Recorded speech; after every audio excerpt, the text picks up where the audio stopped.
আমার নাম সুদেশনা চ্যাটার্জি। আমার 2015 থেকে রিউমাটয়েড আর্থ্রাইটিসের সমস্যায় ভুগছি। দীর্ঘদিন অসুস্থ থাকার পর আমি এখানকার খবর জানতে পারি এই বছরের 2024-এর মার্চ মাসের এন্ডে। তো আমি এপ্রিল থেকে ট্রিটমেন্ট এখন অবধি নিচ্ছি, এই দিন 20-25 হলো। তাতে আমার অনেকটা রিলিফ পাওয়া গেছে, ওষুধের অনেকটা আমার ব্যথা কমিয়ে দিয়েছে।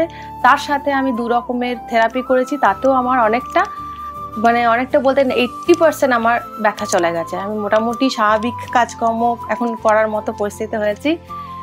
তো এখন অবধি কোনো সমস্যা নতুন করে আর দেখা দেয়নি। যা উপশম ছিল সেগুলো অনেকটাই কমেছে। আশা করি বাকি মেডিসিনও আমার সুস্থভাবে সুস্থ হয়ে উঠতে পারবো। অনেক অনেক ধন্যবাদ আপনাদেরকে, অনেক অনেক ধন্যবাদ এত সুন্দর একটা পরিবেশের মধ্যে এই সেবা দেওয়ার জন্য আর আমাদের মতো রোগীদেরকে সুস্থ করার জন্য। নমস্কার।